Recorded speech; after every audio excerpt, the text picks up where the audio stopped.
tinanong si Attorney Antonio Bukoy, ang spokesperson o tagapagsalita ng Senate Prosecution Panel. Hindi. Ng tagapagsalita ng House Prosecutors. Ang sabi niya, kapag binasura ng Senado ang impeachment laban kay Sara Duterte, mapipilitan silang mag-file ng petisyon sa Korte Suprema. Yan po, nandyan po sa in-screenshot kong balita sa Inquirer. If Senate junks impeach Raps, House team will file SC petition. Bukoy. O yan po Sa totoo lang, pag tiningnan sa sa panlabas, parang magandang isipin na okay, kung hindi nagkakasundo, kung ano ba talaga ang tama, ano ba ang legal, anong constitutional, okay, dalhin na lang sa Senado. Yun ang laging sinasabi nila Chis Escudero. Yun ang laging sinasabi nila Cayetano. Sabi nila Cayetano at sabi ng mga nila Chis Escudero, kapag hindi kumbinsido sa ginagawa ng Senado, ang recourse ninyo, dalhin ninyo sa Korte Suprema, doon ninyo questionin. Kaya lang, ang problema kasi sa ganyan, mga kabunyog, mga kababayan, tatagal. Tatagal ang proseso ng impeachment. Saka ganito ang mangyayari. Kapag dinala yan sa Korte Suprema, halimbawa, dinismiss na ng Senado, dinismiss na nila Chis Escudero, dinismiss na ng mga pro-Duterte senators at ng mga kakampi nilang senador, sila Cayetano, dinismiss. Sa simple majority lang na boto. So, magtutuloy pa ba ang impeachment? Hindi na. Hindi na. Dismissed na eh. So ngayon, ang gagawin daw, sabi ni Bukoy, ni Attorney Bukoy, magpa-file sila ng petisyon sa Korte Suprema. So halimbawa, ang desisyon ng Korte Suprema, lumabas mga, katapusan ng 2026. Kasi matagal sa Korte Suprema eh. Halimbawa, lumabas ang desisyon ng Korte Suprema, katapusan ng 2026. Ang desisyon ng Korte Suprema ay unconstitutional ang ginawa ng Senado, kaya kailangan magbalik uli sa proseso. So ibig sabihin, babalik na naman sa impeachment. Kumbaga, remanded back to the Senate para mag-conduct ng impeachment trial. O imagine niyo yan, 2026 na, pagkatapos 2027, malapit na ang eleksyon yan. Kasi ang eleksyon 2028. So ngayon, kapag nagkakaroon pa ng impeachment na malapit na ang eleksyon, magugulo ang bansa. Kasi siyempre, yung mga kakampi ni Sara Duterte na siyang magiging pambato nila sa 2028, gagawin nila ang lahat na hindi ma-impeach si Sara Duterte. Yung mga mga puwersa na gusto talagang mapatalsik si Sara at wag nang makapagkandidato sa 2028, gagawin din ang lahat para ma-impeach, ma-convict si Sara, tuwag na itong makatakbo sa 2028. So ibig sabihin, 2027 na, nandyan pa rin ang usapin na yan ng impeachment ni Sara. O di magulo yan sa bansa.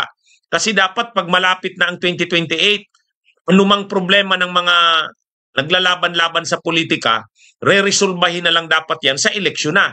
Pero ito hindi eh.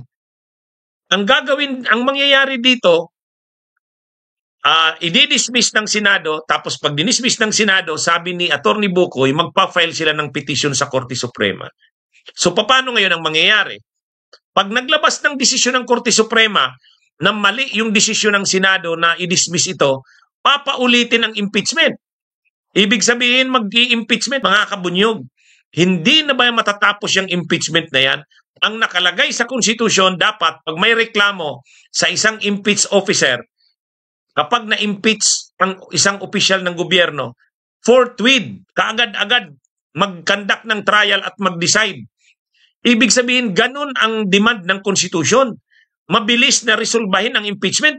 Kasi maano ang bansa eh. Kumbaga, masyadong magugulo dahil sa impeachment na yan. Samantalang ang dapat lang naman gawin dyan, once na ma-file ang articles of impeachment sa Senado, i-dispose niya na kaagad. Ibig sabihin, mag-trial na kaagad and then mag-decide. Yun ang hindi kasi ginawa ni Escudero eh. Tama ka, Florante Digia. Kaya ang lahat ng ito, kagagawa ni Escudero. Ha? Mga kabunyog, mga kababayan. Kaya anong mangyayari dito, pag nagdesisyon ang Korte Suprema na mali ang ginawa ng Senado, ibabalik sa Senado. Tapos sasabihan ng Korte Suprema ang Senado, proceed with the impeachment trial. Ay mga kabunyog, 2027 na, may impeachment trial pa. Hindi maganda yan sa bansa. Magugulo tayo niyan. Kaya sa totoo lang, dapat talaga ang Senado pusin na kaagad yung impeachment na yan. Huwag na nilang i-dismiss yan. Ang nangyayari kasi maghuhugas kamay si Escudero. Ang sinasabi na lang ni Escudero, okay, pag in-impeach namin yan tapos hindi kayo kumbinsido, di lumapit kayo sa Korte Suprema. Kaya lang yun na nga mga kabunyog ang problema. Ha? Yan ang magiging problema. Ano yan? Kumbaga, pagdating sa Korte Suprema, ang Korte Suprema ay sabihin na unconstitutional ang pagkakadismiss ng Senado, tapos sasabihin ng Korte Suprema, balik kayo, magsulong kayo, proceed kayo with the impeachment trial. Mga kabunyog, hindi na natapos yung impeachment na yan. Sa totoo, tayo na nagsusulong ng impeachment, nagsusulong tayo ng impeachment, gusto natin matapos kaagad yan. Hindi naman natin gustong madelay yan eh. Kasi ang nakalagay naman talaga sa konstitusyon, once na may articles of impeachment na makarating na sa Senado, trial shall proceed forthwith. Kasi dapat maano kaagad. Kung sino man yung official na yan na in-impeach, na inaakusahan ng mga grabing korupsyon, pang-aabuso sa kapangyarihan, dapat madesisyonan yan kung tatanggalin o hindi sa mabilis na panahon. Yan ang ginawa yan ang problema nila Chis Escudero eh. Pagdating sa kanila noong February 5, hindi inaksyonan. Umabot ng 5 buwan. Pagdating ng June 2, hindi na naman tinuloy. Minove na naman sa June 11. Tapos ngayon na naman, i-dismiss nila. Magreklamo na lang daw sa Senado, sa Korte Suprema. Pag nagreklamo sa Korte Suprema, maglalabas ang Korte Suprema ng desisyon. What if? Yun naman talaga pati ang malamang mangyari. Pag nagdesisyon ng Korte Suprema na unconstitutional ang pagkakadismiss, sasabihan ng Senado, proceed with the trial. Mayroon tayong impeachment sa 2027. Ang lapit na ng eleksyon, magulo na yan. Kapag naglalabanan sa impeachment, kasi political ang impeachment tapos malapit na ang eleksyon, magulo sa bansa yan. Kaya ako, ang aking analysis dyan, mas lalong magugulo ang bansa pag dinala sa Korte Suprema ang issue ng impeachment ni Sara.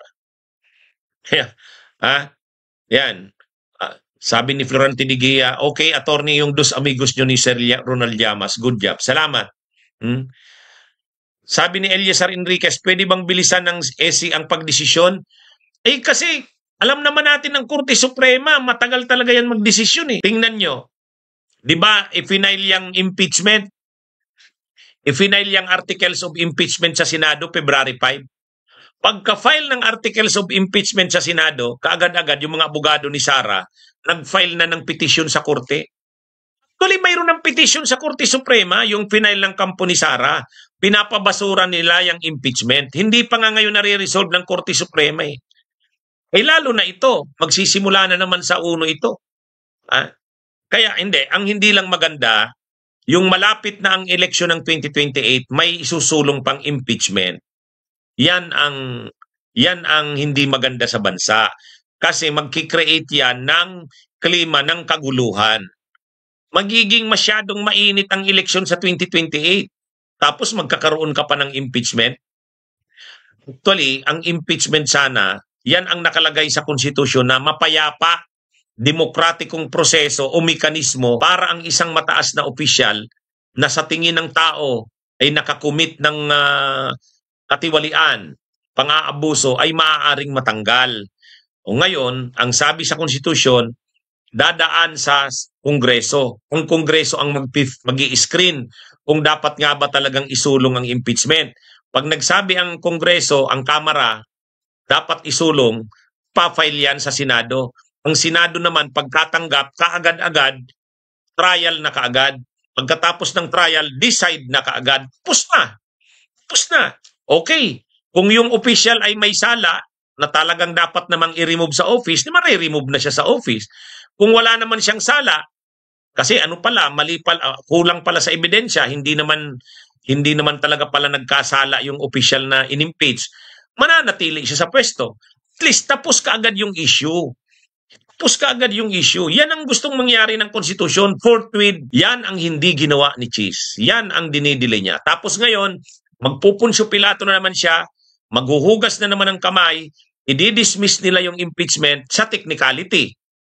Tapos ang hamon niya, magdalhin nyo na lang sa Korte Suprema. Okay, pag dinala mo sa Korte Suprema, hindi tapos ang issue. Paano kung ang Korte Suprema ay magsabing mali, unconstitutional ang ginawang pag-dismiss, di magpo-proceed naman sa trial. Ang haba.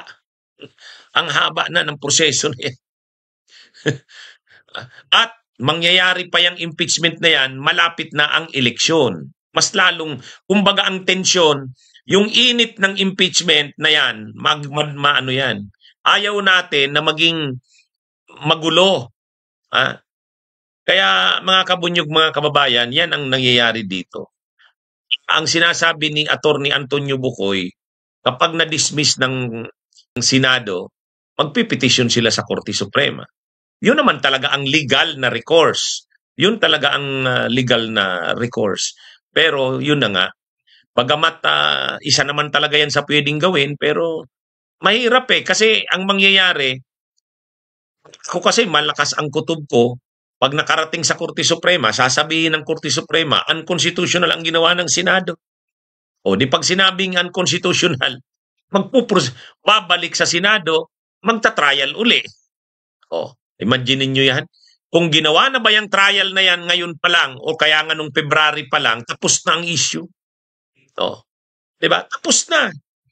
Dapat kasi, tama na yan inire-resolve na kaagad ang impeachment. Kasi nga, political na masyadong issue yan. Hindi dapat, sana. Dapat na ito, tapusin na ito. Kaya lang, syempre, itong mga prosecutors ng Kamara, syempre, wala naman silang naiisip ng ibang recourse, dalhin talaga sa Korte Suprema. Pero, ang mga mamamayan, hindi papayag yan. Ewan natin, baka magkaroon na naman ng ng mga malalaking rally dyan.